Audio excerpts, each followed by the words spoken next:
Tribunales alemanes sobre el tema que vamos a hablar hoy, sobre los intereses monetarios. Entonces, por eso quiero citar, porque en nuestros tribunales no ha sido, digamos, desarrollada esta línea sobre el derecho de propiedad y la tasa de interés y el anatocismo, salvo cuando decimos que el anatocismo es confiscatorio de determinada tasa, y por supuesto en las debacles sucesivas que hemos tenido, donde los tribunales morigeran, adecúan, o la reforma Borda, que habla de las buenas costumbres y la moral, cuando la deuda se hace excesivamente onerosa como motivo de aplicación de intereses. Pero no un estudio sobre la naturaleza y el funcionamiento de la propiedad privada y su relación con el sistema monetario y la tasa de interés. Por eso lo cito. No hay en Argentina. Dame la página. 90 y 91. Me parece importante, Héctor, que lo cite Guillermo en los trabajos que haga, porque acá tenemos doctrina judicial y sí, jurisprudencia y doctrina. Y usted, sabe alemán, nos podría refrescar alguna materia. Por ejemplo, Dieter Sur, fallecido en 1990, fue un abogado y profesor de Derecho Público, magistrado del Tribunal Constitucional de Baviera, Alemania, una muy profusa cantidad de publicaciones. Hay otros, ¿no? Él es uno de los más destacados, con actuación en la Corte Suprema también. Y en 1973 recibió su habilitación, Constitución y la conciencia constitucional social, acerca de Hegel y Karl Marx. Temas que a vos te interesan, esto, sobre la Constitución real, ¿no es cierto? Acá lo tenés. A una teoría de la dialéctica constitucional, en la Universidad Libre de Berlín. Luego fue profesor de Derecho Público, Filosofía Jurídica y Informática Jurídica. Además, ¿cómo te va? Buenas tardes. Buenas tardes. También en la Universidad de Augsburgo. Su investigación se centró en los derechos fundamentales, en particular el derecho a la propiedad, ¿sí? Y el medio ambiente, sobre la base de la revisión constitucional de la política monetaria, Héctor. Revisión constitucional de la política monetaria. Imagínate vos, Argentina Año Verde, una cosa de este tipo, ya lo han hecho. También con la teoría monetaria. Se considera como uno de los científicos principales de las propuestas alternativas sobre la teoría monetaria de Silvio Gesell y John Maynard Keynes. Estamos hablando de magistrados, además de eminentes juristas reconocidos, como dije, en la Universidad de Viena en Austria y en Alemania. Por ejemplo, publicó Instituto de Propiedad y de Propiedad de Acciones, un análisis constitucional de la estructura básica de capital social, jurídicamente organizado. Esto en Hamburgo. Estoy sin anteojos. Conciencia de la sociedad de la Constitución y la Constitución, acerca de Hegel y Marx, mencionó Berlín 73. Estas son las más antiguas. El desarrollo del pueblo por el pueblo, a la dogmática fundamental, el desarrollo de la personalidad, las comunidades y el ejercicio de la propiedad, Guillermo Andreu. La política monetaria y la política monetaria en una sociedad liberal, 1982, Springer. Acá hablamos de fallos de la justicia, ¿no? Además de doctrina y publicaciones que se estudian en las universidades de Facultad de Derecho. ¿Se refiere a la Acá Constitución no de Baviera? O a la de Baviera y la alemana. Acá no hay estos tratamientos aún. Emisión de daños y perjuicios en los tribunales, misma libertad, principios generales y dinero de reciprocidad, dinero en la economía, ¿sí? Hamburgo 1988, que es lo que voy a hablar ahora justamente. Transferencia legal de la explotación y la protección constitucional de las familias, las madres y los niños en el Estado. 1990. La política monetaria y la política monetaria en una sociedad liberal. Tesis. Como es tomo 18, serie de ciencias económicas. Dinero sin valor. Aprobación de la gestión del sistema de mercado de la transacción monetaria, Frankfurt, 1983, óptimos de liquidez, un análisis teórico de la liquidez y la competitividad del crédito, enfoque económico. Esto trasladado por un jurista, liberación de la economía de mercado del capitalismo, envejecimiento del dinero, teoría monetaria de Rudolf Steiner, mirá para vos. Esto por Dieter Sur, el capitalismo como un síndrome monetario, una oposición en la educación marxista de economía política. Los capitalistas de estructura de costos y beneficios monetarios. Bueno, como ven, hay un tratamiento muy detallado y jurídico de las implicancias en el Estado y en la economía, digamos, lo que es el pensamiento económico, pero desde el ordenamiento legal. Esto es sumamente relevante. Esta es la línea, interpreto,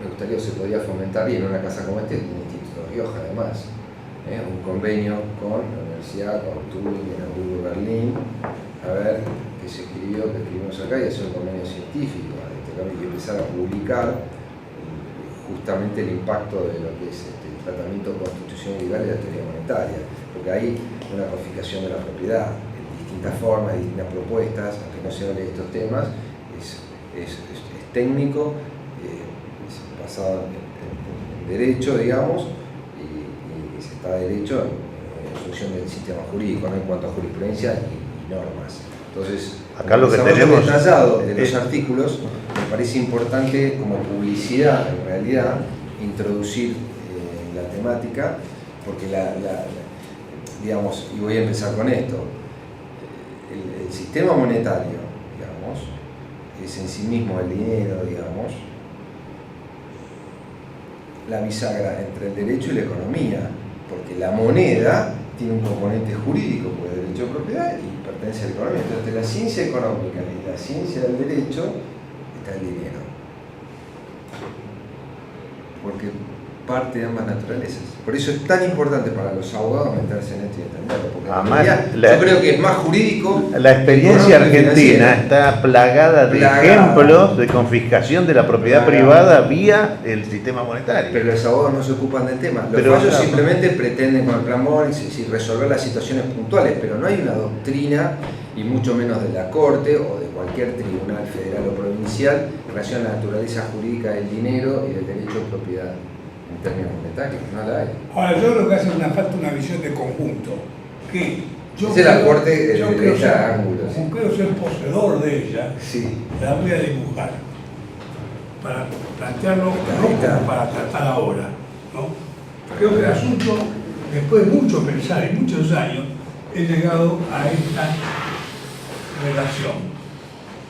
El mundo de las cosas y el mundo de los títulos.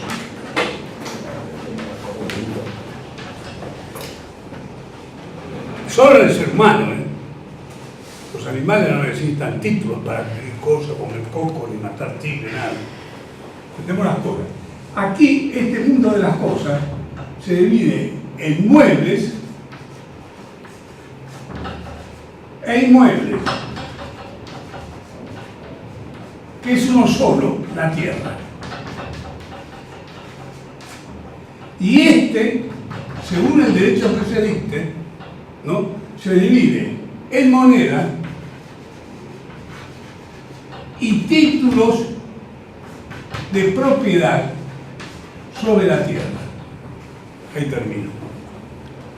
Aquí, si no se tiene en cuenta la singularidad que tiene la cosa llamada inmueble, la cosa material, me refiero a la tierra, no al edificio, y no se tiene en cuenta la singularidad que tiene un título de propiedad sobre la tierra, no se llega a ninguna conclusión sana.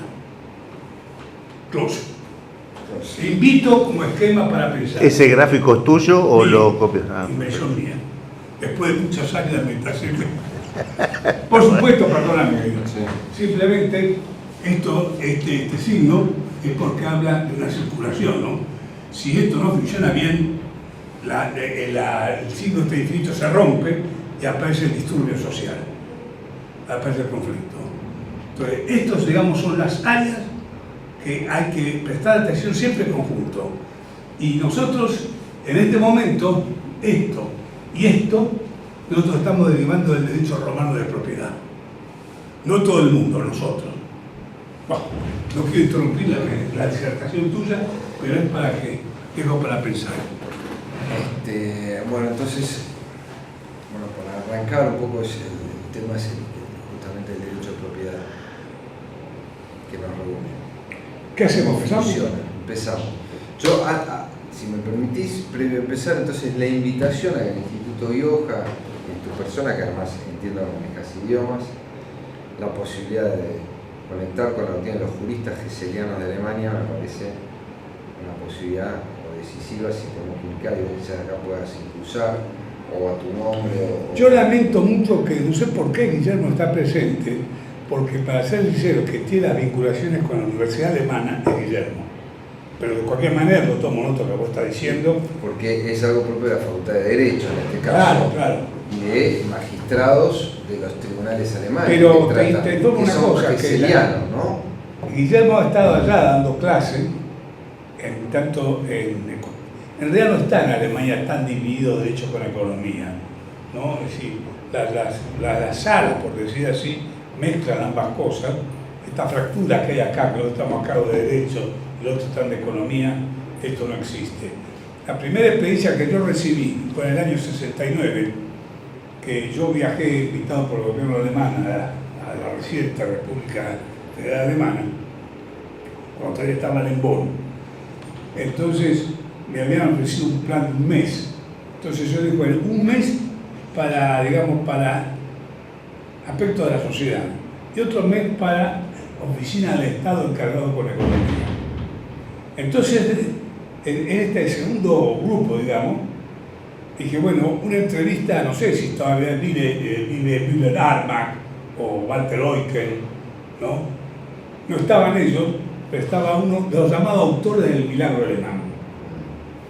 Entonces me concertaron la entrevista, no sé si en este momento no recuerdo si en Colonia o en Múnich, no me acuerdo bien, hace muchos años atrás. Entonces me presenta un señor, ¿no? Para mí, yo en ese momento estaba cercano a los 40, digamos, este hombre tendría ya pasados 70 largos. Que se llamaba Joseph Bohm, con B alta o HN, ¿no? Y un traductor, porque yo del Guten Tag o Fidelsen, no más que eso, ¿no? Había estudiado alemán, pero no sabía para hablar. Así que un traductor. Entonces yo empecé a formularles preguntas acerca de cómo había ocurrido el milagro alemán, cómo había sido posible, que yo conocía por lecturas ya de los años 50, pero era uno de los artífices. Lo más patético del asunto fue que en la tercera o cuarta pregunta mía, que el traductor traducía, Franz Bohm me lo contesta en castellano. Mal, ¿viste? Más mal decido, como con cuidado. Pero usted habla español. Un poquito. Ya me sentí abrumado, ¿no? El anfitrión me recibía con mi idioma. Y me dice, lo que pasa es que estuve en la Guerra Civil Española. Entonces ahí me había obligado a aprender algo. Y si yo tuve que aprender en español la conversación. Primera sorpresa. La segunda sorpresa que me dio, le digo, dígame, profesor, ¿y cómo que acá los economistas se forman así? ¿Qué economista? Digo, los autores del milagro alemán. Los economistas no tienen nada que ver eso. Digo textuales palabras. Lo lamento manifestarle ese error en que usted incurre. Pero ¿cómo y quién? La autoría del plan ha estado en cargo de los abogados. Este es un problema de derecho. Es el derecho el que da forma a la materia económica. ¿Cómo entregar a los economistas esto que no tienen forma? Tienen teorías. Sí, eso es correcto. La forma. Eso está acá también. La forma se la da el derecho. Mirá, para mí fue como una revelación, porque sí, ¿por qué hay comunismo en Rusia? Va a decir que el sistema económico comunista. Y porque uno lee la constitución comunista y te lo dice como tiene que ser. ¿Y por qué no hay derecho civil? Porque tiene que ser. Y en la frontera de al lado, en Finlandia, es distinto.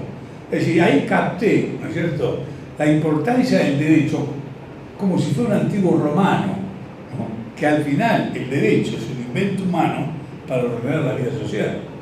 Entonces este avance, visto con los años, en donde, esto hablo del 89, cuando todavía esta facultad llamada de Derecho y Ciencias Sociales, el retroceso de tal magnitud que le han borrado el frontispicio y le llaman Facultad de Derecho. Y acá se estudian reglamentos dados. Entonces esto es fatal. Yo recuerdo la imagen de Stephen Böhm que me decía esto y veo la situación que digo, estamos fregados.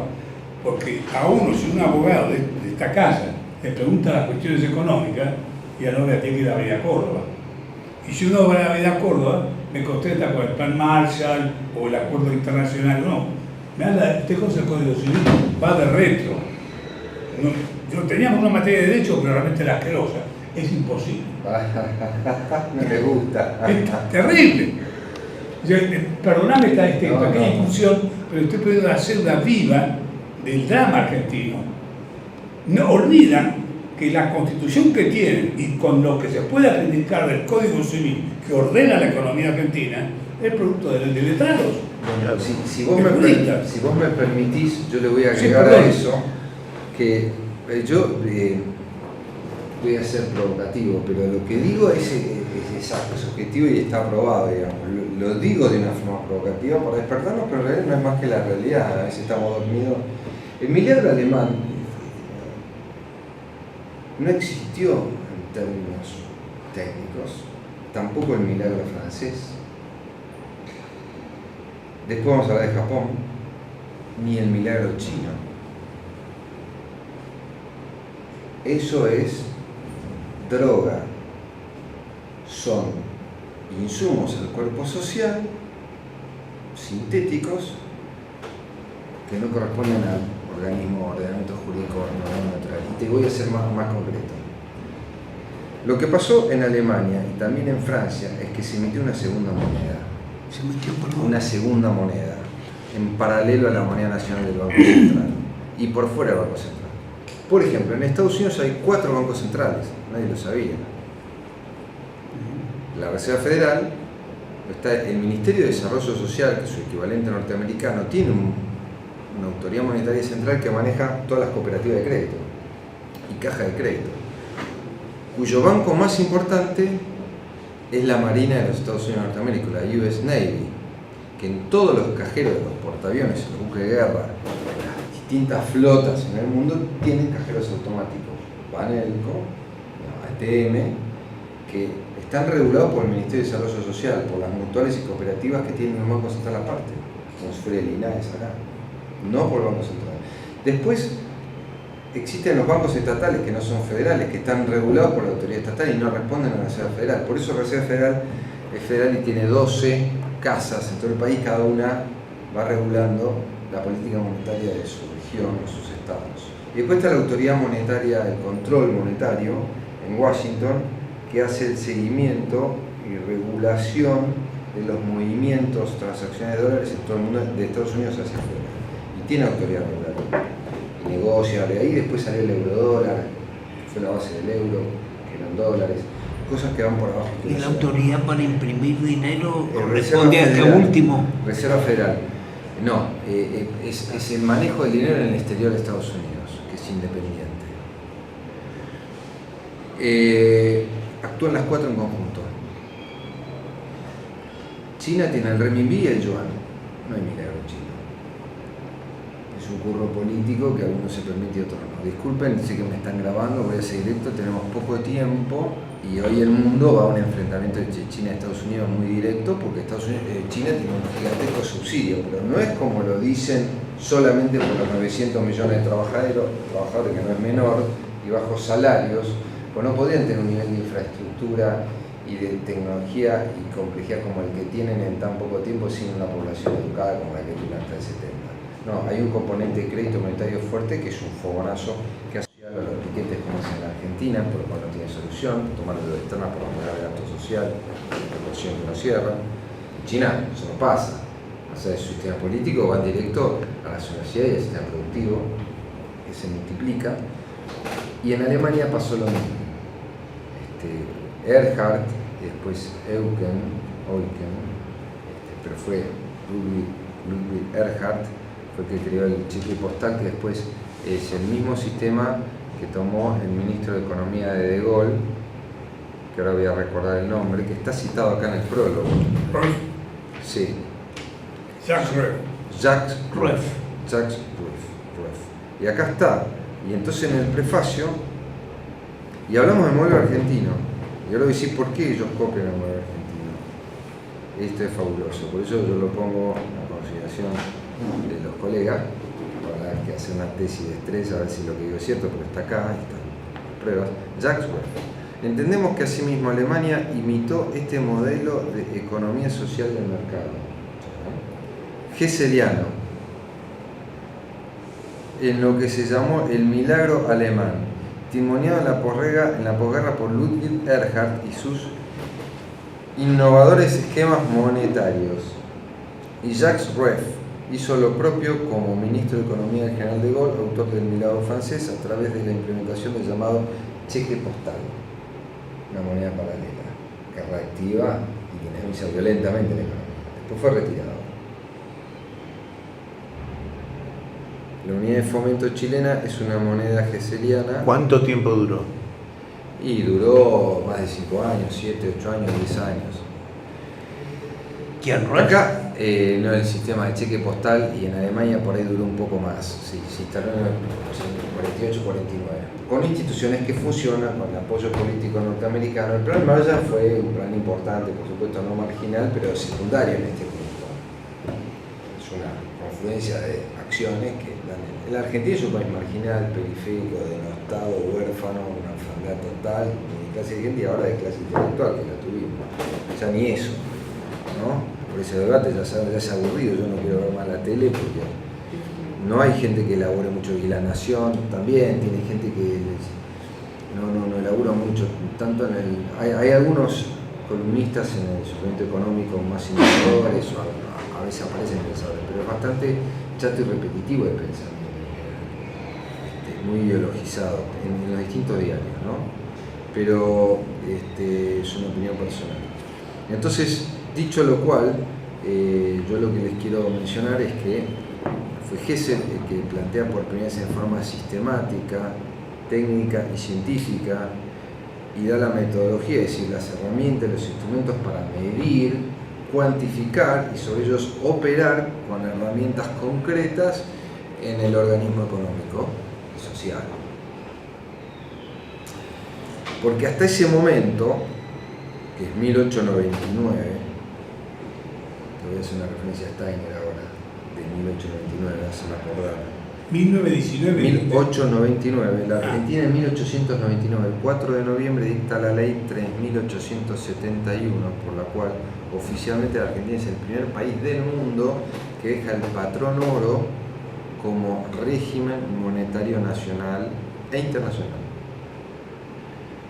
Y para sustituir el patrón oro, que era el que le daba valor a las cosas y la medición de los agregados o precios en la economía, el cálculo económico y el comercio exterior, quedamos en el aire. Y hubo un tremendo debate en la Cámara de Diputados y en la Cámara de Senadores por quienes apoyaban el proyecto hesseliano y quienes estaban en contra.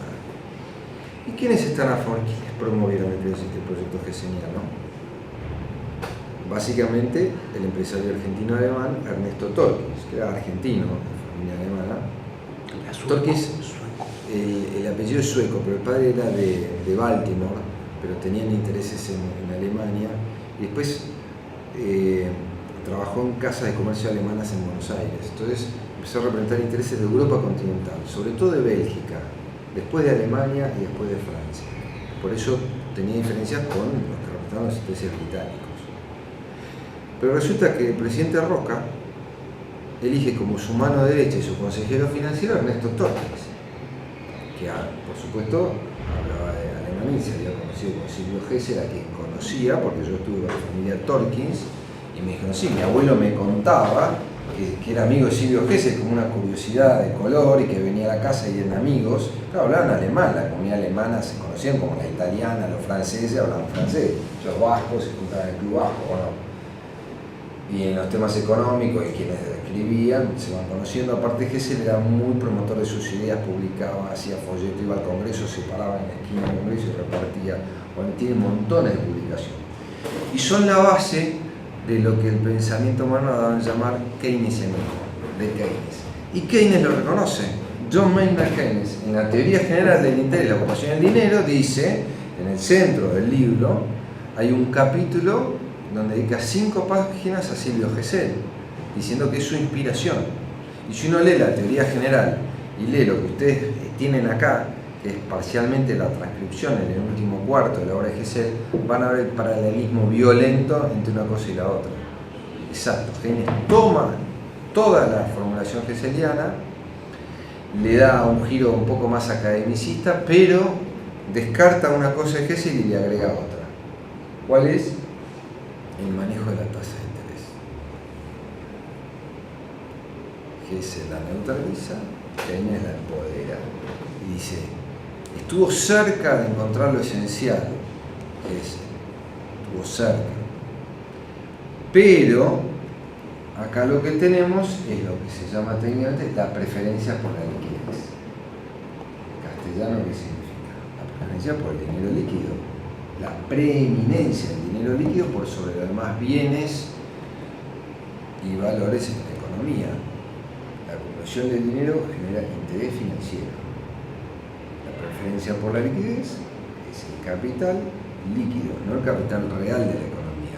Y hace un ejercicio que Gesell la hace, pero subordina el capital financiero al capital real, y Keynes subordina el capital real de la economía, la fábrica, la producción, la ferrocarril, el capital financiero. Los tangibles. Los tangibles. Y Gesell es el primero que hace en Buenos Aires una relación estricta, circunstanciada, tanto de lo que es el mercado de los agregados monetarios como el mercado de los bienes reales, lo que llamamos capitalismo. No era anticapitalista Gesell. De hecho, vos sabés que escribió en su tercer tomo el Libre Tierra, sobre el valor de la tierra y la renta de la tierra, para escribir las cuentas públicas y liberar, junto con el sistema monetario, al sistema de la tierra para una economía equilibrada a nivel nacional, regional, sobre todo él hablaba de nacional e internacional. Por eso también Gesell, y atrás de él Torkins, y en realidad adelante Gesell, Torkins, son los que promueven el actual sistema, son los que ponen el sistema monetario internacional, que también fue creado, concebido y promovido desde la Argentina en Buenos Aires en 1907. No existía porque como éramos un país periférico, bastante brillante en sus mentes de aquellas épocas, hasta avanzada la década del 60, creo, bueno, vos formás parte de esa generación, lo has visto, distintos intelectuales de distintas orientaciones. Borges es un tipo supervegetal, me gustaría hablar mucho de Borges, de Jules Solar, cosas que ya no se ven. La Argentina tenía la posición de ver el mundo desde el Río de la Plata, con gente europea y gente local. Pero no me voy a derivar, pues, la segunda parte de la charla, que ahora la vamos a dividir en dos. Quiero destacar lo esencial de esto, que es la potencia cultural, digamos, de la Argentina, y técnica, como con poco siempre hemos hecho mucho. Entonces, por nuestra posición geográfica, por nuestra gran riqueza cultural, espiritual y moral también, la pasamos mal, pero digamos somos un país, digamos, con muchas virtudes, que tienen su explicación también, con la mezcla, como sabemos, de distintas corrientes y tradiciones. En mi opinión, y quiero decir también, amasada por lo que fue la Iglesia Católica en su origen, ¿no? El cristianismo, los jesuitas, las primeras universidades, los colegios de la Ciudad de Buenos Aires, que era el Colegio Real de San Carlos, promovido y fundado por los jesuitas, y fue la reforma de la clase dirigente que después se emancipa. Por eso la corriente de Mayo, que ustedes tanto hablan, nace de los jesuitas, que fueron quienes formaron la Universidad de Chuquisaca, luminaria de América. Por eso el socialismo utópico, la corriente republicana, Mariano Moreno, todo fue eliminado por la corriente inglesa, por la metrópoli de París y Londres, que imponen su sistema en todo el mundo, digamos, ¿no? Es un problema anti-argentino, pero es el fragor de la ficha que al día de la fecha subsiste, pero la cultura argentina tiene una identidad completa basada en la tierra, es una mezcla de razas y religiones. Después la cultura hebrea es cada vez más importante en el siglo XX, a partir de la Revolución del XVII, vienen distintas corrientes, o sea, realmente tenemos, y desde España, entonces es muy importante esa vitalidad, digamos, argentina. Por eso señalo que Torkins en 1907 adopta la propuesta hesseliana escrita, que está transcrita, mirad a Guillermo, en la International Valuta Association, IVA, para que no se olviden, IVA, International Valuta Association, que es Unión Universal de Cambios, propuesta hecha en Buenos Aires en 1907 para hacer un Congreso Monetario Internacional que propone que sea en Buenos Aires, porque la gran experiencia por haber inventado la economía moderna, con la ley de 1829, que en un periodo de astringencia monetaria, deflación y decadencia brutal, que no podíamos pagar la deuda externa al borde de la cesación de pagos, la Argentina de repente produce una devaluación del 250%, devaluación 250%, sin inflación, y sin inflación durante 50 años más. La Argentina estuvo más de medio siglo sin inflación, donde el pan valía lo mismo en 1895, 1899 y en 1945. El diario La Nación valía lo mismo en 1907 y en 1939. El subte, todo el kilo de pan. ¿Cómo es esto posible? ¿Cómo es esto tan desconocido? ¿Cómo es que no estudiamos nuestra historia? No estudiamos la historia de otros, qué sé yo, estamos en el barullo y desconocemos quiénes fuimos, quiénes somos, de dónde venimos, por lo menos para brevar. Entonces, Keynes en 1922, en la conferencia de Génova, posterior a la Primera Guerra Mundial, se crea la Sociedad de las Naciones, y en Génova, 1922, se propone el primer sistema monetario internacional, ¿cierto?, multilateral, y Keynes lleva el proyecto Bancor, el famoso proyecto Bancor del que hablan todos los economistas argentinos y de todo el mundo, pero ninguno dice que es argentino, todos creen que es de Keynes. Está bochornoso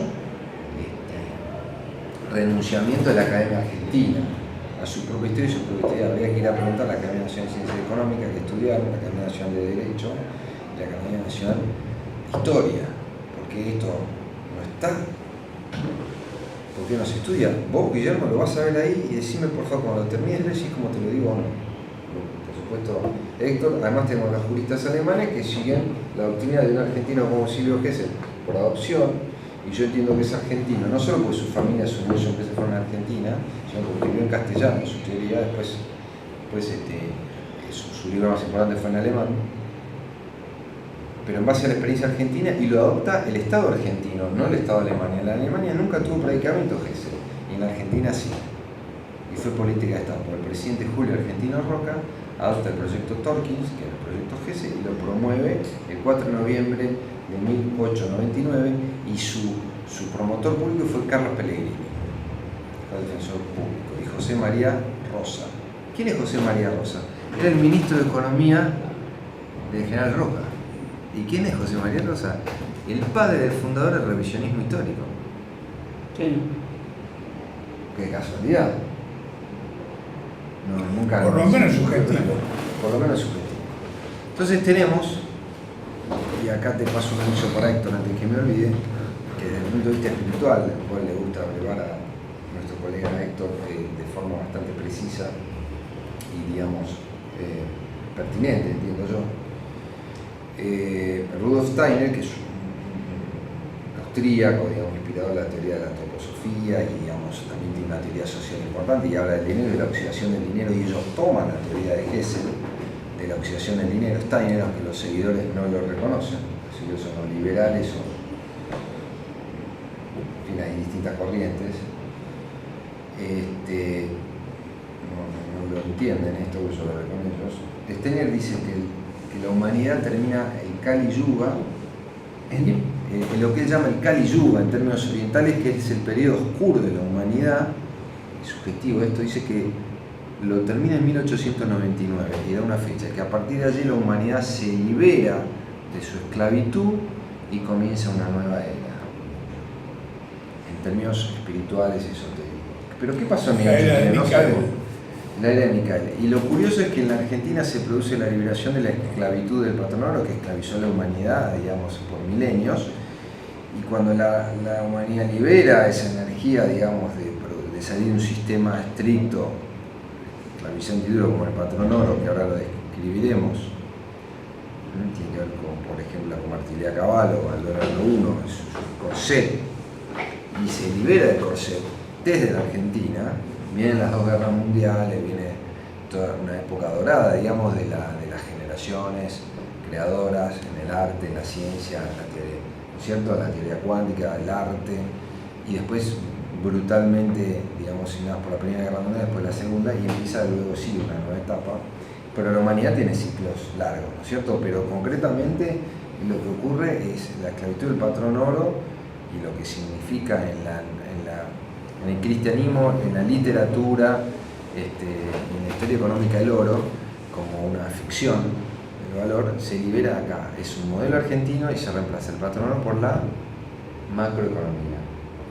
Disciplina también, primitivamente gestada en la Argentina, sus primeras herramientas de desarrollo en la Argentina por la Casa Torkins y sus gerentes, y a partir de la propuesta de Silvio Gesell. Entonces, ¿qué es lo que ocurre? Si nosotros sacamos y desmonetizamos el oro, ¿con qué lo sustituimos para medir los precios en la economía? Y entonces allí nace, otra vez digo, insisto, en Buenos Aires, lo que los economistas en todo el mundo llaman ahora, en la economía moderna, la macroeconomía, grandes agregados económicos, y lo que llama la teoría del precio. Entonces, el sistema de precios y la teoría del precio reemplaza la teoría del valor intrínseco de la moneda. Una ocurrencia acientífica totalmente incomprobable sobre que el oro tiene un valor químico intrínseco que le da el valor a las cosas. ¿Dónde está el valor del oro? ¿Se come el oro? ¿Por qué? ¿Hay más, menos?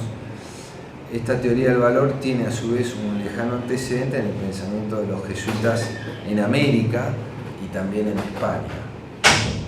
Y después se plasma en la Escuela de Salamanca, en la Facultad, la Universidad de Salamanca y la Escuela de Salamanca, que a su vez es una derivación del siglo XVI. ¿De dónde? Ustedes no van a poder creer.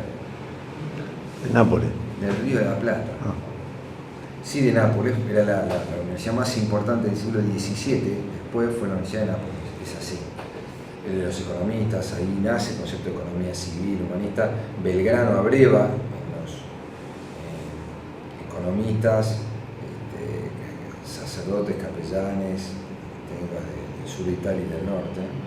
Pero en el Río de la Plata, otro hecho casi poco estudiado y no relacionado a esto, se nos ocurre al ver Gesell y por qué ocurre todo acá en Argentina. En 1548 aparece un economista en la Universidad de Chuquisaca, que era el oidor Juan de Matienzo, que además era juez, magistrado y economista, y acá en Argentina que estaba el Potosí, la fuente de la riqueza que financió el capitalismo europeo y toda la edad moderna. También el oro del Perú y de México, pero la gran masa monetaria sale del Cerro de Plata del Potosí. Allí se produjo un fenómeno inflacionario gigantesco. Y esta gente formada en España decía, ¿cómo? ¿Cuánto valen las cosas? ¿Por qué aumentan? Salen más cara acá que en España, que había pobreza, que hay riqueza. ¿Cómo es esto? Entonces, por primera vez se plantea en el sistema económico la teoría de la oferta y la teoría de la demanda. En Potosí y luego en Sucre, Chuquisaca. 200 años antes que Adam Smith. Es una impostura producto del desconocimiento y la ideologización como el poder político decir que la economía moderna nació en 1776 en Inglaterra con el libro de la riqueza de las naciones. Una vergüenza, diría, para nosotros. Y esto es un hecho instalado. ¿Quién se le va a ocurrir? Ahora yo estoy grabado, voy a ir en Cana a decir, una apostasía de tamaña. Cuando Potosí era más grande que París. Sí, señor, tenía más habitantes era más que París, que Madrid, que Londres. 300.000. Estos hubo profesores de esos estamentos que. Entonces, por ejemplo, Raúl Previs. Raúl Previs es discípulo de Alejandro Bunge, creador del sistema de La Nueva Argentina. la Nueva Argentina. Él era socio y discípulo de Ernesto Torkins. Ambos crearon la revista Economía Argentina,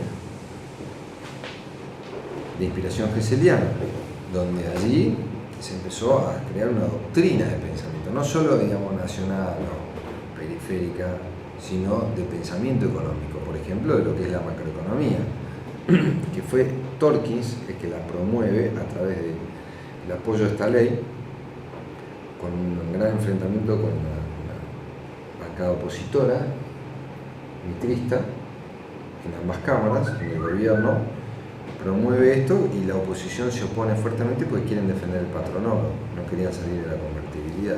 Y dijeron, bueno, si se ven una cantidad, grandes épocas de prosperidad nos esperan los argentinos, decían Torkins y los defensores, que era la otra mitad de los productores agropecuarios, exportadores, industriales, pymes. El Banco Nación fue creado para las pymes, después se reformó el estatuto y no se financió a las pymes, y hubo una serie de problemas con la tierra que ustedes conocerán muy bien, por lo cual se aborta el proceso migratorio y transmuta en otra serie de cosas, porque se le cortan las patas al desarrollo de los inmigrantes con pocos recursos, tanto en la tierra agropecuaria como en la industria. Y se viene la anarquía y los movimientos sociales que después derivan en el peronismo.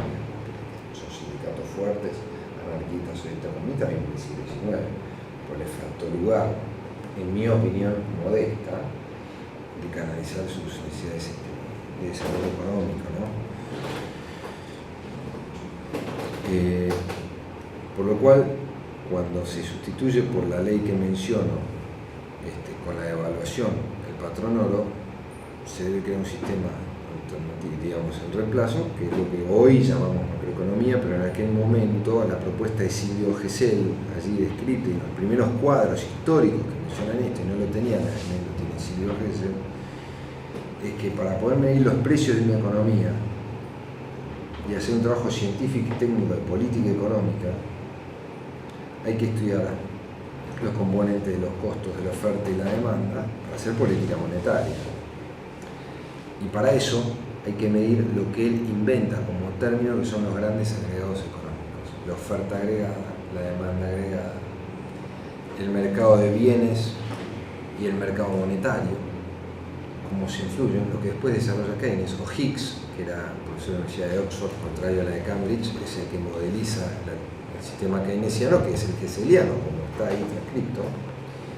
30 años después a Higgs le dan el premio Nobel por modelizar lo de Keynes, que era modelizar lo de Hessel, en términos técnicos universitarios, por supuesto, con ¿no es cierto?, las coordenadas, XY, las curvas y la estadística. Pero ya estaba el modelo y se había aplicado exitosamente en Argentina. Entonces, el sistema de precios permite medir el volumen y funcionamiento de la economía y corregir. Entonces, ¿cómo se miden los precios en la economía? Este es el problema. Otro invento argentino, de Silvio Gesell, ¿no?, que sí era de origen alemán, como dijimos, pero además de los motivos que expuse que escribió acá, fue la Argentina el único país que adoptó su sistema. En Alemania no tuvo éxito, no le fue bien. Después los alemanes copian el modelo argentino, ahí están, ¿viste? Los anexos con los libros alemanes, ¿no? Lo tuvieron preso en Alemania, cuando fue ministro de Economía de Baviera. Sí, pero después también los nazis lo corrieron, los comunistas lo corrieron, los liberales, todos lo corrieron porque venía a decir una cantidad de cosas que no era conveniente. Él era, digamos, liberal socialista, más utópico, en fin. Pero técnicamente fue muy sólido y trascendió su sistema a partir del éxito de la Argentina. Si la Argentina no hubiera adoptado el sistema hegeliano, nunca hubiera trascendido. Porque todos hablan del modelo argentino. Y recuerden ustedes, si no se sabe, porque no se sabe, que en 1907 la Argentina tenía más oro en su caja de conversión, 200 toneladas, que Inglaterra, en las bóvedas del Banco de Inglaterra. El centro del mundo, Londres, el Banco de Inglaterra. tenía menos oro que la Argentina. ¿Y Estados Unidos? No, a Estados Unidos le vino a pedir ayuda a la Argentina para la crisis de la bolsa de 1907. ¿Usted sabía que hubo una crisis de la bolsa en 1907 muy fuerte, previa a la del 30, a la Gran Depresión, que fue la que motivó la creación de la Reserva Federal en 1913? Y que de esa crisis, que la salvó, entre otras, algunos banqueros privados norteamericanos no podían salir y tuvieron que pedir un préstamo a la Argentina, y la Argentina tuvo que hacer un préstamo de toneladas de oro a los Estados Unidos de Norteamérica para que pueda salir de su crisis financiera y económica, en la cual no podía salir, y salió gracias a la Argentina.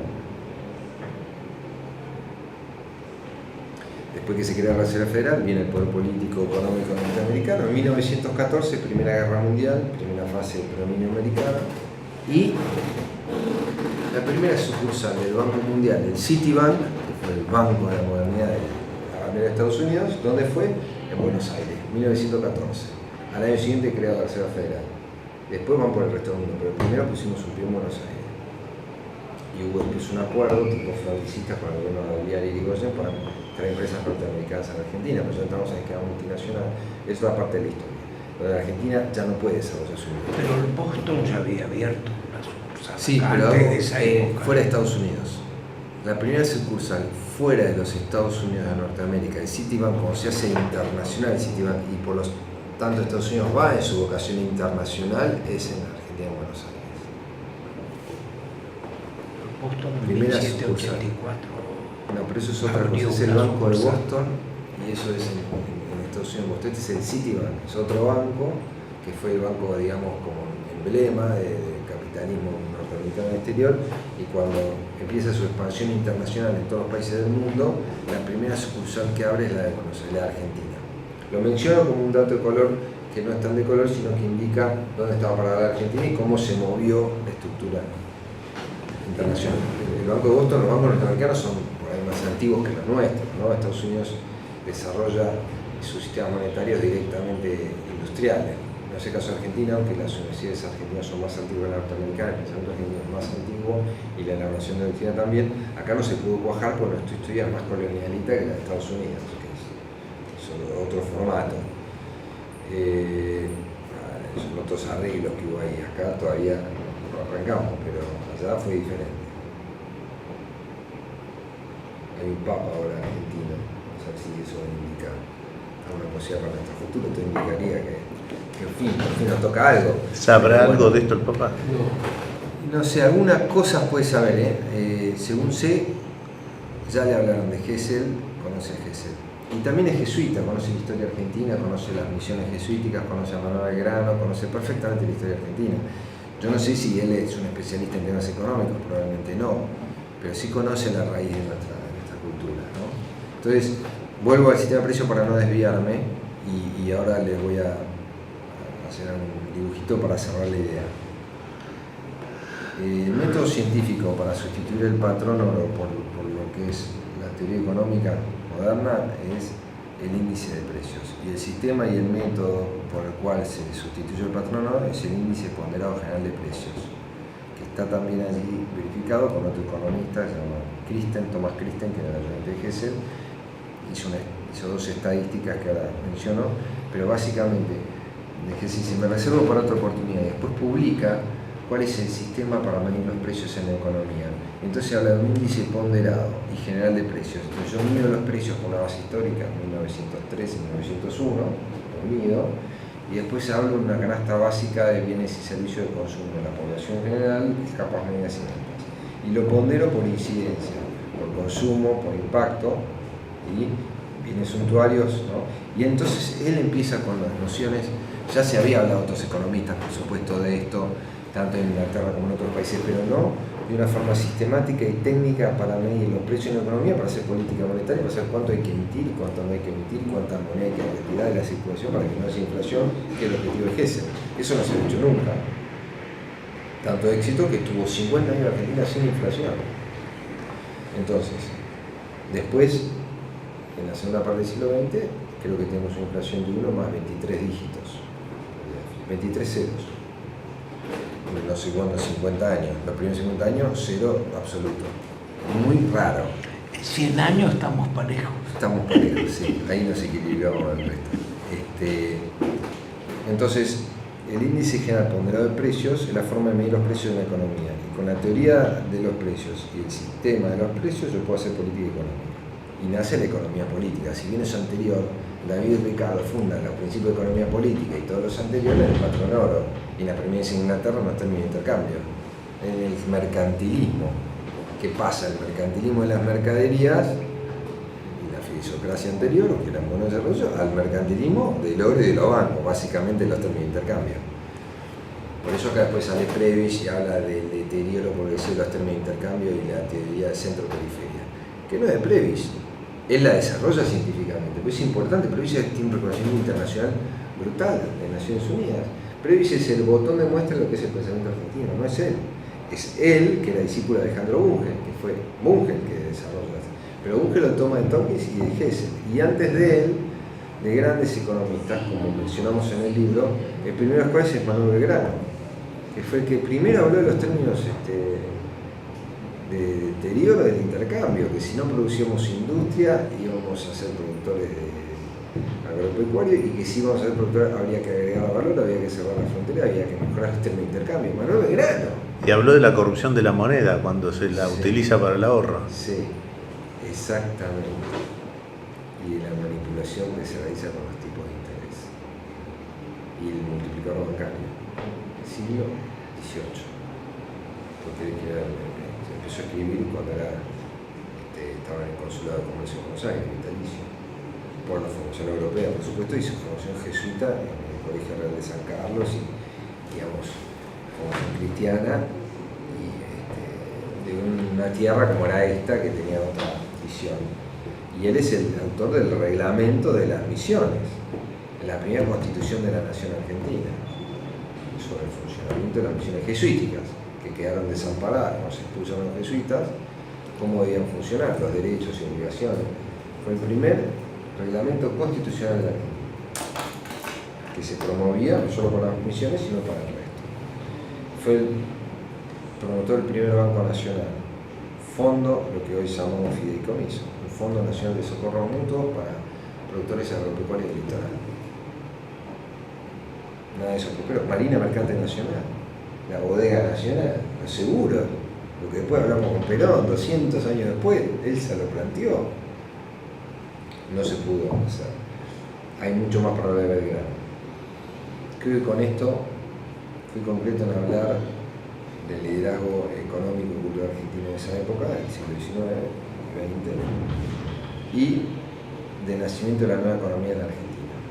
También podemos decir que la economía moderna nace en Argentina a partir de Juan de Matienzo, 200 años antes que Adam Smith, y por eso también proponemos, alegremente pareciera, pero yo creo que no tanto, que la economía en el futuro podría otra vez venir a Argentina en la medida que nosotros podamos crear otros mecanismos económicos, monetarios o incluso impositivos que desde la tierra y lo que se llama economía natural promueven otra organización económica. Básicamente la propuesta, que hoy se habla en los movimientos ecológicos de todo el mundo, es la de las monedas complementarias. Son monedas locales o regionales de intercambio, no de ahorro, sin interés, que regionalizan la riqueza en los lugares donde circunscritos a los lugares donde se emite y se funciona sin interés, se genera riqueza, ahorro, intercambio, que para eso está la división del trabajo, para fomentar la especialización del trabajo, fomentar la productividad y mejorar el intercambio, que fue la primera función del dinero para superar el trueque. De esa forma, en los municipios o en las regiones creas sistemas monetarios paralelos al nacional, al sistema bancario, al que no hay que combatir, sino con el que hay que convivir, porque tiene beneficios. El capitalismo ha tenido beneficios también con la creación de la tecnología y el progreso, lo que ha tenido abusos en el capitalismo financiero, que es político, pero eso no quita de los avances de los aviones, de la civilización. Lo que tenemos que encontrar es un reequilibrio con los valores de los equilibrios naturales y sociales. Por eso hay que ajustarlo, está desajustado, pero no quiere decir que sea todo negativo. Entonces, para ajustarlo, la propuesta es que al sistema central hay que ponerle otro vector que llamamos monedas complementarias o monedas naturales, para cuya resultante sea la famosa diagonal, que vamos a entrar un poco en todos. Esta propuesta, si Argentina lo hace política de Estado nacional como lo ha hecho en el pasado, con la bendición del Papa Francisco, lo podemos hacer y sería el modelo. que el modelo chino comunista, no. El norteamericano, ya sabemos que ahora empiezan a tener problemas, no. Y bueno, por ahí acá podemos inventar algo con nuestras naciones vecinas, ¿no? Que forman parte de la región, Uruguay, Brasil, Bolivia, digamos, Alto Perú. Chile es muy organizado, tiene una moneda geseniana que es la moneda de fomento, es una moneda sin interés. La moneda geseniana es la moneda sin interés, que es el combatir la inflación, Keynes no. Keynes favoreció la deuda pública. Lo presionarían a Keynes también. Y seguramente. Keynes estaba contra la usura, pero pertenecía a un mundo y una metrópoli que estaba en los bancos y lo que él hizo fue muy progresista. Pero lo tomó en la Argentina, finalmente él algo dice, y además menciona otra curiosidad, que tampoco hablan nuestros economistas, por eso es bastante bochornoso en este sentido, porque parece que no se estudia, ¿viste? Se repite. La teoría general, Keynes, disculpen que hable de esta manera, sí, pero prefiero ser directo porque si no, Keynes en la teoría general menciona a Buenos Aires en la crisis de 1890 como el origen de la crisis con el pensamiento hegeliano, que es el inspirador de Buenos Aires 1890, la crisis de la Bari. Lo dice John Maynard Keynes en la teoría general, el libro más importante de economía del mundo, de la historia, si salvando la riqueza de las naciones, que yo creo que es mejor el de Keynes, por supuesto, que sistematiza el pensamiento y la creación de la macroeconomía. Habla de Buenos Aires. Nadie lo dice, alguna vez lo escucharon. Y léanlo, está, y habla de Buenos Aires, del pensamiento del siglo, que es el que nace con la crisis, o sea, en la ciudad de Buenos Aires, en 1890, con la Bari Invaders. A partir de esas experiencias, que la que tenemos acá todo el tiempo, el resto del mundo saca conclusiones de cómo hay que hacer las cosas, cómo no hay que hacerlas. Pues la Argentina siempre es un campo de pruebas, de batalla. Espero que algún día venga la recompensa de eso. Esto en cuanto a poner una historia argentina. Si ustedes me permiten, creo que el índice de precios ponderado es la base de la economía local, desarrollada y aplicada en Argentina exitosamente. Con esto cerramos un poco el círculo técnico de lo que es la economía local, ¿sí? Y ahora quiero hacer referencia, para ir cerrando, al impacto de lo que es la teoría del interés, cómo funciona, y un poco de historia argentina para cerrar este tema del paradigma y la posibilidad, ¿no? Siempre estamos dando vueltas en temas tributarios, en temas monetarios, por eso la parte tributaria y la fiscal es tan importante, porque en realidad son políticas de Estado, por lo tanto, regulación normativa del Estado de Derecho, tanto la política monetaria del Banco Central, del Tesoro, del Ministerio de Hacienda, como la carga pública de los impuestos, ¿no? Y quiero cerrar algo que antes que me olvide, que es que se completaba su sistema, además de la tierra, de monetario, con el sistema internacional. Por eso él promueve el abandono del patronado a nivel internacional y sustituyéndolo por la IVA, que es la Unión Universal de Cambio, que es una moneda que hoy se llama DEC, Derechos Especiales de Giro. En la conferencia de Brasil de Río de Janeiro, en 1960, por ahí 70, donde se crean los DEC, en el protocolo y en el documento oficial del Fondo Monetario Internacional, citan a Silvio Gesell como el antecesor y creador de los DEC. De la influencia de Silvio Gesell, lo menciona en los documentos oficiales. Y eso es Argentina. Habría que buscarlo, porque yo no tengo documentos de la familia Gesell que me lo dieron, unos cortes de revista, pero la realidad es que eso está. La conferencia de Río de Janeiro es la más importante para el lanzamiento de este sistema. Entonces, la forma de crear la caja compensadora internacional para que los países que tienen mucha acumulación de dinero, los que tienen mucha deuda, se compensen, no solo a través del balance de pago, sino del balance comercial, mediante una emisión de bonos compensadores, está muy bien escrito ahí, lo vas a ver, dice IVA, son 3 hojas, un apéndice, que es lo que toma Bancor, lean el proyecto Bancor de Keynes, es lo mismo, ¿no? Siempre más desarrollado, más ampliado, pero en esa misma idea, que es lo que Ernesto Torkins, el gran empresario argentino, creador de más de 700 empresas, y también ignoto y poco conocido, él sostenido y promovido como el franco universal, que es la nueva moneda, el franco universal, fue Torkins. Y estuvo cerca porque estaba en el Congreso argentino y después no avanzó. Bueno, lo que pasa es que digo, esta reunión está programada de las 5:30 a las 7, son las 7:15. Bueno, dale el cierre y hacemos una pregunta. Creo que habría que dar lugar a unas preguntas de parte de... Que cierre el tema que va a hacer y... Voy a cerrar muy brevemente. Cierro y yo me tengo que ir, lamentablemente no te puedo hacer preguntas. No, siempre me preguntas. excuso porque me tengo que ir. Si tenés 2 minutos, lo hago muy Sí, breve. sí. Para cerrar el tema de la teoría monetaria de interés. En cuanto a historia argentina, el libro se llama Nuevo Paradigma, si me permitís, Héctor, permiso. Se llama Nuevo Paradigma porque es un paradigma de la concepción de la historia argentina, distinta a la que conocemos, ¿no? Volver desde el Río de la Plata a pensar. Entonces pensamos la historia de otra manera y la teoría monetaria, la base de la economía moderna, de otra manera. Ya expuse más o menos lo que es moneda complementaria para compensar los desequilibrios generales y los vicios de la tasa de interés. Muy breve. Pero me interesa porque está escrito en el libro y quiero ser con esto. Son 5 errores que enseña la doctrina económica en la Facultad de Avenida Córdoba, que son errores, se enseñan mal, no son ciertos, confunden y lo creen, no se permiten en su gran mayoría. Ahora se están avivando, pero si ustedes los ven, el primero es que existe un solo tipo de crecimiento, en general, ¿no es cierto?, en la economía, y son 3, ¿no? Uno que es el crecimiento natural, descartado por todos, que es el de los seres vivientes, como nosotros, los árboles, las plantas y los animales, que tienen un rápido crecimiento al inicio y después se estabilizan. Envejecemos, vamos muriendo y así es la naturaleza viva. Pero ¿qué pasa? Los bienes industriales, que la producción de masa crece en lo que se llama crecimiento aritmético. Más combustible, más energía, ¿no es cierto? Más insumo, más producción. Lineal. ¿Y esta curva qué es? Esta es la curva monetaria. Este es el crecimiento de sectores económicos que siempre se multiplican en virtud del anatocismo. La curva del crecimiento monetario, que tiene varias patologías después como consecuencia, pero es la línea de crecimiento exponencial, con la natural, la aritmética y la geométrica, por el cual esto se va multiplicando cada vez porque hablamos de la capitalización de los intereses. La deuda argentina siempre se multiplica, solo se pagan los intereses, es difícil amortizar y cada vez se dé más porque se refinancian los saldos deudores con el derecho y cada vez se debe más. Nunca se puede pagar porque la producción no alcanza. Por lo tanto, las deudas son impagables. El mundo físico no alcanza. Un centavo, una moneda de oro en la época de Cristo, al 4% anual, para el siglo XVII, XVIII, para el siglo XVIII, 1750, tenemos una bola de oro del tamaño de la esfera Tierra. Todo el planeta Tierra de oro. Imposible de pagarlo, al 4% de una moneda de oro. A 1990 hablan de 9.000, el cálculo da 9.900 esferas de oro, actualmente estamos arriba de los 20.000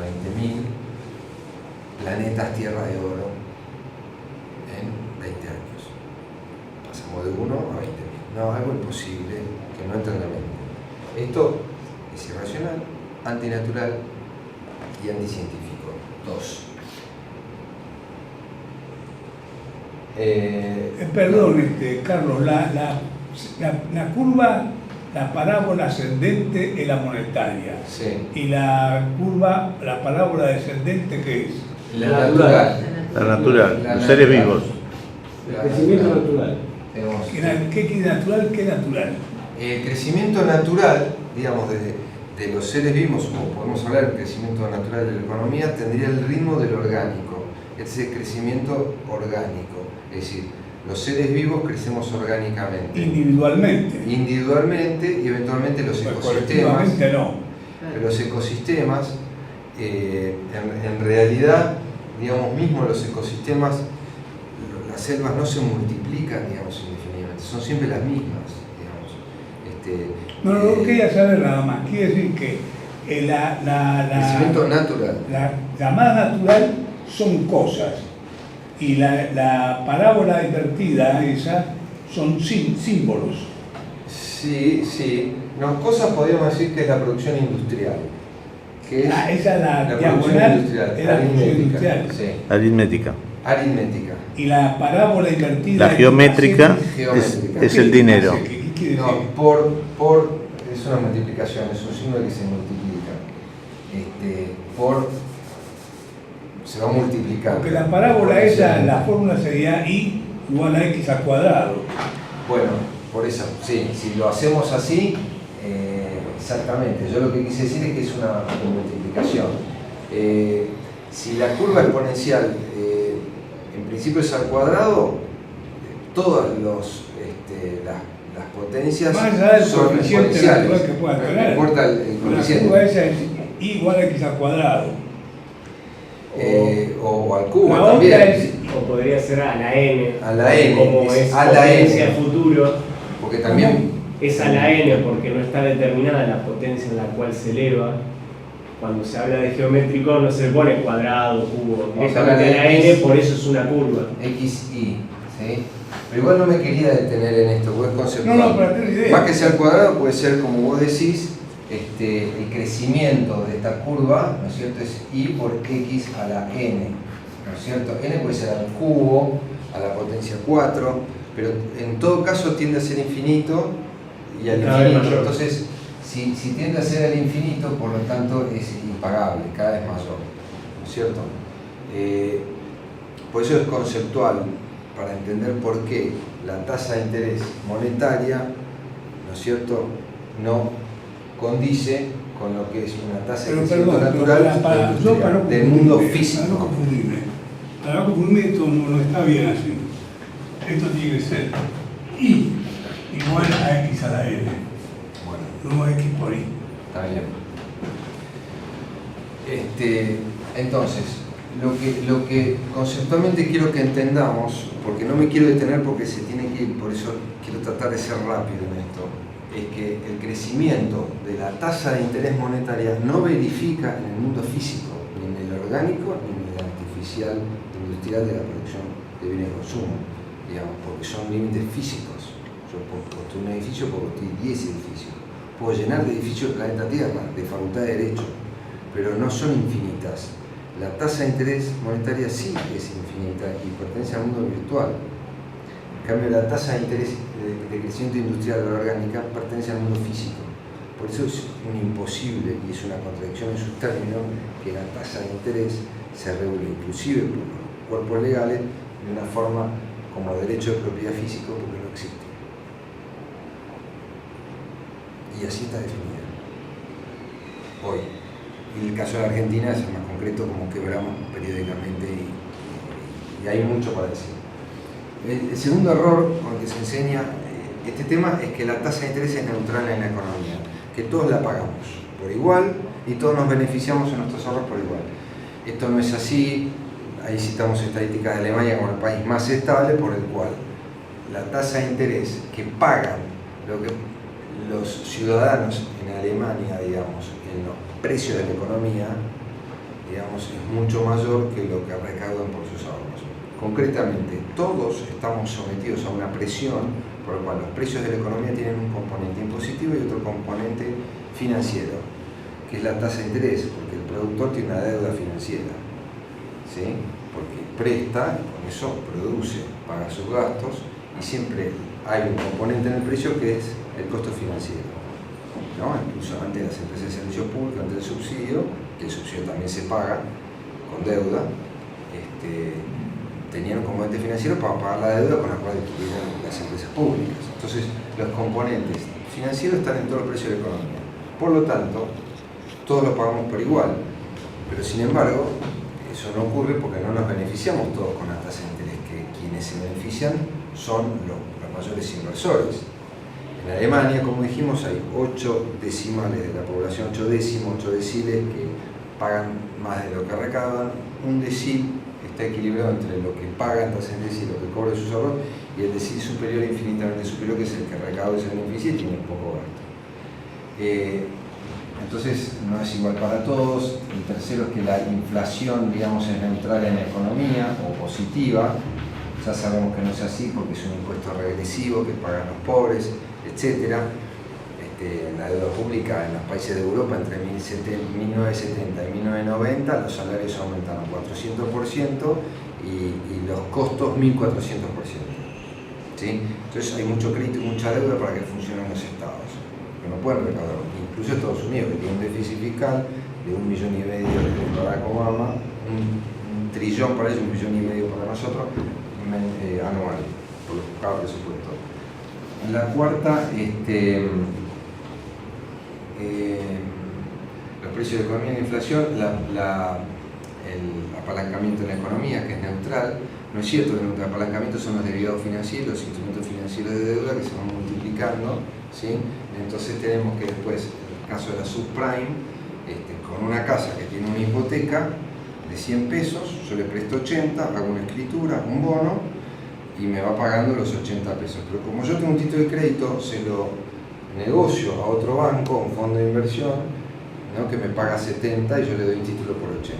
Y ese a su vez se lo devuelve a otro. Y se va generando riqueza de la nada. Con un mismo instrumento generé, no sé, 500 pesos de riqueza cuando la deuda es de 80. Pero cuando quieren cobrar, lo único colateral son los 80 de acá. Entonces todo esto no existe. Eso se llama burbuja financiera. Hay muchos aspectos, las .com también, de la época del 2000, cuando explota la burbuja de la .com, tiene que ver también con el sistema de la bolsa y de los títulos. Que Primero la casa le dio 10 millones de dólares. Perdón, y no tenían nada. Bueno, todo esto estamos en el aire. Perdón Esto y gracias. No, este era el cierre del sistema monetario, de la patología del sistema monetario. Hasta luego. Así que bueno, con esto damos por Sí, eran 5. La otra, estas son las 4 más importantes. Y la otra podemos hablar de la distribución, como dijimos, de la inflación, la distribución y que el costo financiero está como un impuesto oculto en todos los precios de la economía, ¿sí? O sea que no es neutral. Y otra parte que no es neutral, la parte quinta. El interés se traslada a precio. El interés se traslada a precio, vamos a ponerlo así. Precio tiene un componente de interés, precio con interés, y lo pagan las clases consumidoras, los consumidores, que según la teoría económica lo pagan los consumidores. Y los consumidores en general son quienes, en su mayor número, son los asalariados. Los asalariados gastan en mayor parte de su ingreso en consumo, pero no los empresarios, a los que tienen mayor capacidad de ahorro, donde el consumo relativo a sus ingresos es menor, entonces el impacto sobre ellos es menor. Es decir, que los precios de la economía, digamos, para la masa asalariada tienen un costo financiero que tienen que pagar todos y que por ahí les representa el consumo el 80% de su ingreso, ¿cierto? El consumo de bienes básicos. En cambio, el capitalista o quienes están arriba en la pirámide social, el consumo lo resuelve con el 10% de su ingreso. Entonces el impacto del costo financiero de los precios es mucho menor, ¿sí? Ese es un tema. Y el otro tema que yo decía era justamente eso produce una redistribución del ingreso. Después hablé de la inflación, hablé de la tasa y del apalancamiento. Perdón, Carlos. Sí. ¿Esa flecha qué significa? Esta flecha, ¿Precio? ¿Qué dice esa el flecha? precio tiene un componente, implica un componente con interés, ¿no? Porque los intereses se trasladan a precio. ¿Cómo? Que los intereses Sí. se trasladan a precio. En definitiva lo paga ¿Pero el qué consumidor. implica el precio? El mercado o el Estado. ¿Lo mismo? No, son distintas formas de fijar el precio. En el caso del sector público, normalmente nos cobran un interés encubierto por la deuda financiera que tienen las empresas públicas. A veces se subsidian, a veces no.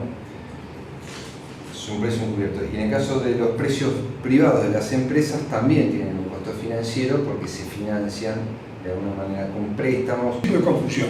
Pero, es peor que la confusión del principio. Yo mencioné algo que no se escuchó. Yo dije que los precios que yo tomaba para medir son los de Alemania, década de 70 y 80, y los precios europeos. Entonces estoy mencionando que, por ejemplo, para la provisión de agua del servicio público en Alemania, el 70% del costo del precio es costo financiero.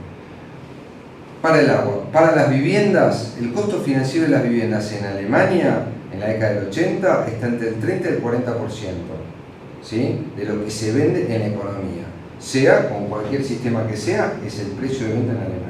En Europa, los índices son similares en la composición de los costos y los precios y varían un poco para arriba, sosteniendo que el marco alemán era el que tenía mayor estabilidad. O sea que partiendo de la sociedad más equitativa, menos distorsionada, tenemos esta base, en el resto de los países se multiplica.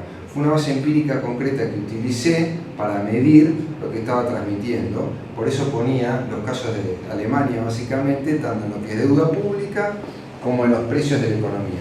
La forma en la que se distorsionan los precios son montones. La Argentina es un caso justamente de mucha inestabilidad y efectivamente hay muchas variables, pero yo lo señalo como principio general que en lo que nosotros estas llamamos no son variables, estas son formas concretas de mercado. Esto sí, no es una conclusión teórica, es una observación de la realidad, a la cual estas son las de cosas. Pero si estas cosas nosotros las multiplicamos por el sistema monetario, estas se llevan a 100 formas de mercado posibles, que se dan simultáneamente. De tal manera uno cuando estudia economía tiene que estudiar la geografía económica. Es decir, en este momento, ¿cómo es el caso de la manteca de Argentina? ¿Es monopólica, paramonopólica, oligopólica? ¿Cómo incide el precio? Porque si no estamos hablando del aire y no de la realidad. Y de todas estas, hay una que es fundamental, que es la renta del suelo y la tierra. Porque lo demás podemos importar, suponete plomo, vacas, gente, italianos. Lo que no podemos importar, a menos que tomemos la Malvinas, es el territorio nacional. Entonces ahí resulta que ¿cómo se hace el territorio nacional? O se los cacha como a los indios o se vive por el derecho. ¿Cómo figura el derecho ahí? Creo que es una morfología importantísima, pero tan delicada que a mí me permitirme esta interrupción, porque si no podemos arrancar lo que yo decía, como decía un compañero mío, o es un principio de confusión, una confusión de principio. Está bien. Acá hay que describir la realidad con una matriz que relaciona.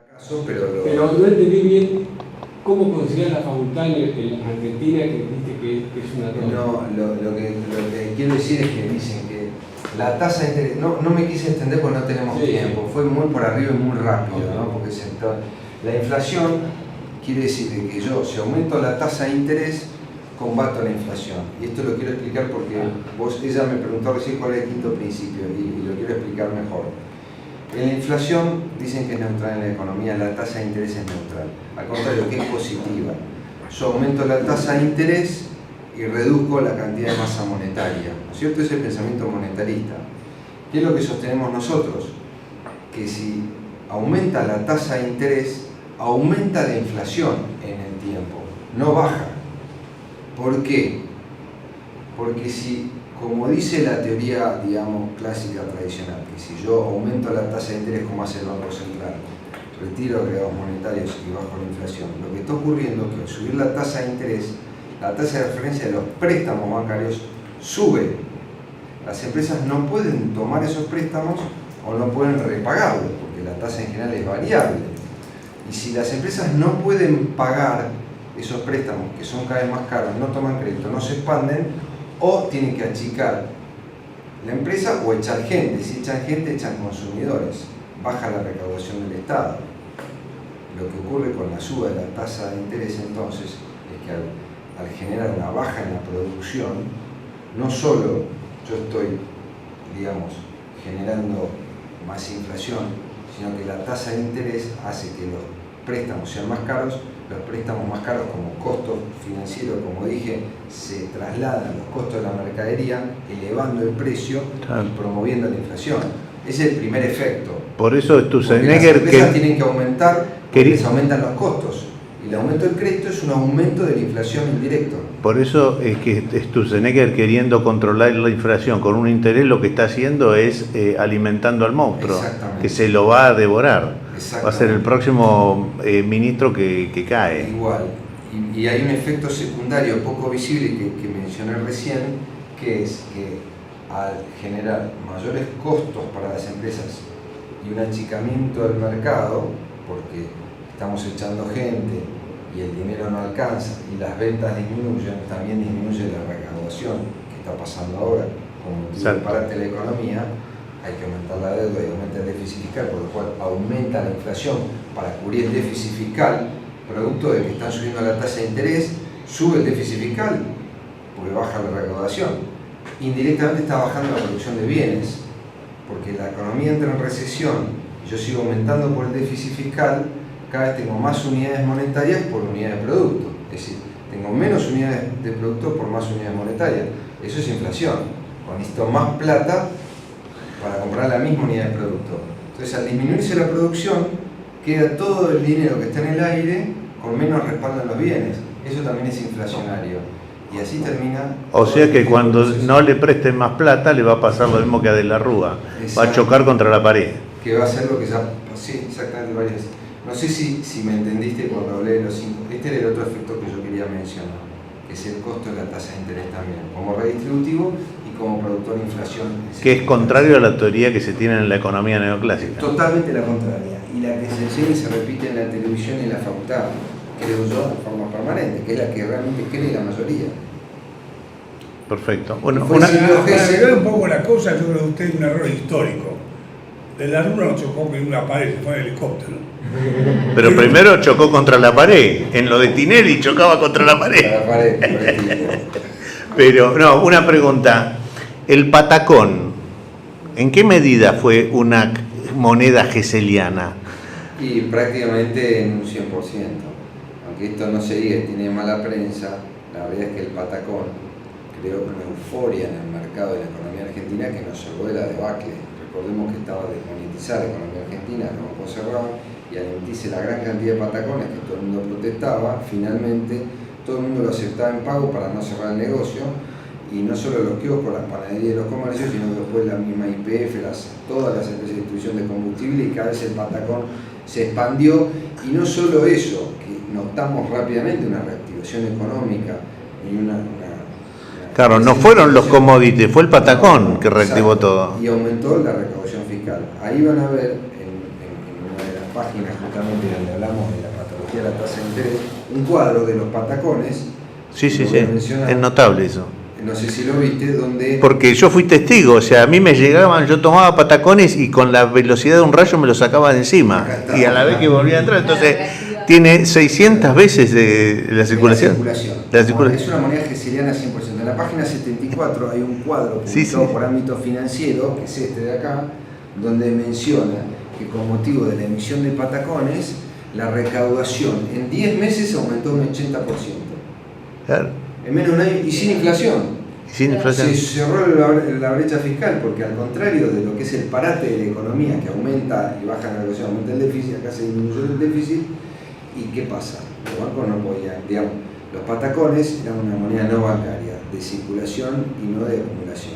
Claro, no podías ahorrar sino para consumo. O sea, perdón, nadie se animaba a ahorrar patacones, todo se lo quería sacar de encima. Se guardaban, es lo que la ley de Gresham dice, circula la moneda mala en vez de la buena. La moneda mala desplaza a la buena.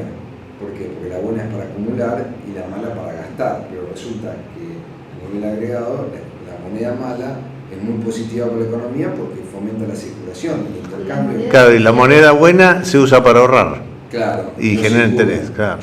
Las monedas sociales funcionarían en forma parecida. Cumplen la misma función, que son monedas transaccionales. ¿Pero estás pensando en un modelo donde las monedas sociales salen desde el Estado o en forma alternativa? Hay muchos modelos. Hay muchos modelos. Habría que ver el caso concreto, o sea, el territorio y la población usuaria o objeto, que sería lo mejor. Porque además puedes tener monedas respaldadas, por ejemplo, en energías renovables, en producción orgánica, en trabajo social, redimible en trabajo social. O sea, las monedas sociales tienen un rol insustituible para hacer lo que el Estado no pudo hacer, que es salvar la actividad económica de la población argentina de caer en la indigencia.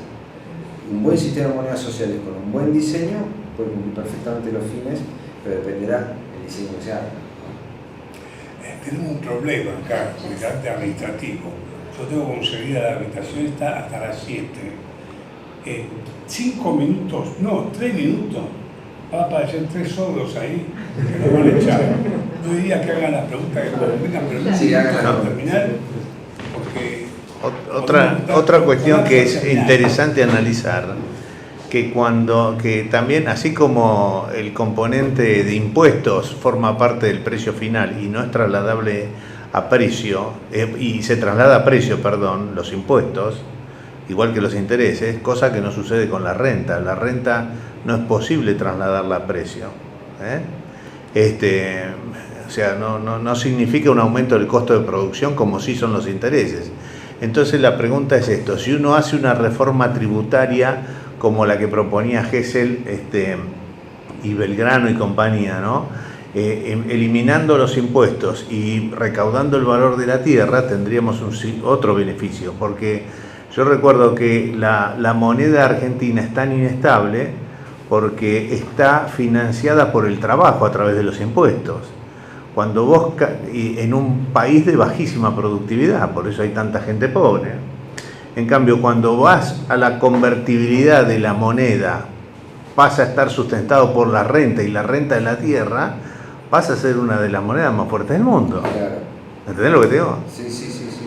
Eso es tremendo. Cuando juntás las dos funciones, es lo que debe haber generado el milagro en aquella época, porque yo tengo entendido, hablábamos con Héctor, que el libro sobre la tierra de Gesell era el primer libro y que el hijo al traducirlo lo puso como tercero. Se ve que para que no le choque a la oligarquía argentina, quizá. O sea, o por lo menos para que lean una parte. Finalmente no leyeron nada. Te voy a reconocer que como motivo de la confusión particularmente que genera en nuestro país el tema, en un sistema de pensamiento económico consistente, así como está la balanza de pagos internacional, también está el problema de la tierra. Gesell trató todos los temas, incluso el de la tierra.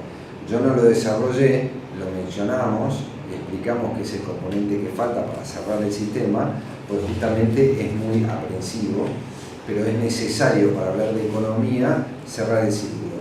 El libro está focalizado en el sistema monetario, el sistema financiero, en lo que es historia argentina, pero el tema de la tierra claramente está pendiente. Acá hay yo creo que hay que apelar a los muertos. Las palabras de Enrique Gesell son: la edición castellana de Orden Económico Natural se compone de 3 tomos, a saber. La castellana. Primero, el dinero tal cual es. 2, el dinero como puede y debe ser.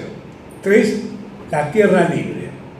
Quiere decir que he invertido el orden de colocación del original alemán por haber estimado que la materia monetaria es de primordial importancia para el futuro, pero está escribiendo en 1935. Y además, porque la libre tierra ya está propagada por los georgistas. Considero ambas afirmaciones un terrible error. Exacto.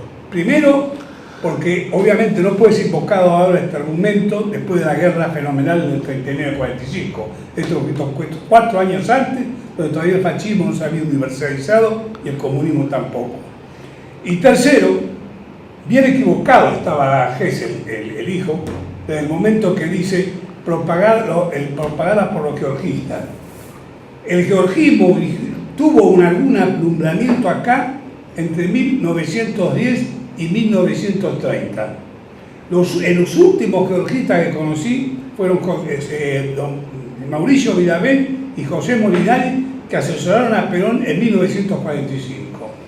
Y Perón subió en 1946, y con la información de su ministro Miranda y la expulsión de Virabén y Molinari, sustituyó todo esto por el plan quinquenal. O sea, sustituyó el orden económico de mercado por una economía planificada centralmente por el Estado. Yo creo que esto no puede ser omitido al concierto de Gesell. Es importante. La obra de Gesell está presentada en castellano al revés. Claro, al revés. Él empieza por la tierra, como naturalmente ocurre. Porque imagino yo la situación de Adán y Eva llegando a esta tierra, ¿no?, expulsados por el pecado que cometieron, y que fuera su primera palabra: ¿dónde está el Banco Central para pedir moneda? Bueno, pero Héctor, también es entendible que un Gesell que vive en la Argentina no ve el problema de la tierra, como sí lo vio su padre en Europa. porque acá la tierra no valía nada, cosa que en Europa era inaccesible ya en aquella época. La causa no la conozco, si es epilepsia, inteligencia, bueno, digo, diciendo que hay que estar muy presente como está escrito históricamente la vejez. Porque lo bueno sería concatenar los dos efectos. No, los dos efectos acá, terminan siendo con mucha tremendos. razón. Acá el compañero cita a Rudolf Steiner, y Rudolf Steiner, ¿no?, de alguna manera comete el mismo desliz, porque en sus libros sobre economía social, ¿no es cierto?, él también, casi con un exceso de espiritualidad, es como dijéramos, bueno, esto de la tierra tiene relativa importancia, hasta la moneda tiene poca importancia. No es una crítica tan infeliz a Rudolf Steiner, que respeto cabalmente. Pero realmente, escribir esto en 1925, en el año de su muerte, es que no avisaron lo que se venía, que era el totalitarismo político y la guerra mundial. Es decir, yo pienso que estos autores, ¿no es cierto?, en fin del siglo XIX y comienzo del XX, no sabían lo que nos iba a pasar. Y lo que nos pasó fue, en definitiva, el pacto de Bretton Woods. Entonces, el Keynes que vale es el pacto de Bretton Woods, no es Keynes. Donde lo que vale es el papel, moneda. Y los demás que trabajen a expensas de los terratenientes, monopolio. Bueno, pero fíjate vos qué claridad tuvo Alberdi en su última conferencia en esta facultad, que dijo: la raíz más profunda de las tiranías modernas radica en el concepto greco-romano de patria y patriotismo que nuestras universidades tomaron de la Francia, y lo dice en el mismo momento que el concepto de patria y patriotismo estaba mudando al de nación y nacionalismo franco-germánico, y que no podía terminar en otra cosa que en este desastre. Acá, ante la carga, ya veo que están pagando los policías, es que te felicito por la línea que has tomado, porque hay algo misterioso a mi juicio, que en Argentina de 1803, esos 4 tipos que estaban ahí, porque no eran más, después de 250 años de existencia, fueron a copiar al oficiócrata, gente que murió debajo de la guillotina, y decir, ¿qué derecho vamos a poner acá? Y entonces la asamblea del año 13, que nadie lo recuerda, y bueno, por empezar, no más esclavitud, por lo menos a los que nazcan, esto lo mantenemos por ahora. ¿Y qué hacemos con la tierra? Y se decretó la prohibición absoluta de compra-venta de tierra, 1813. Para en cualquier momento tengo el acta que decreta eso el gobierno de la Revolución de Mayo. ¿Hasta cuándo? Hasta que sepamos cómo se va a acceder a la tierra. Y se supo en el Congreso de 1826. A la tierra se va a acceder pagando un canon proporcional a su valor de mercado. Ley de enfiteusis. Y eso pegó en la frente la oligarquía argentina, muy pequeña para entonces, pero suficientemente poderosa. Y entonces la Revolución de Mayo muere absolutamente con la asunción de Rosas, y sus herederos van a ser Esteban Echeverría, que lo escribe en su libro, lo mismo, en la Revolución de Mayo. Está ahí en el libro. Esteban Echeverría y Alberdi, que para prueba de esto termina exiliado y muerto en un hospital. Y si está en su lugar el derecho romano de propiedad en el Código Civil. Entonces lo que vos estás hilando es real. No hay 2 betas acá. Y hoy ha confundido a todo el pueblo argentino. Entonces son todos fisiócratas para ir a comprar la salada. Y todos estatistas en los partidos políticos. Desde la Unión Cívica hasta el peronismo. Con ganancia para el peronismo.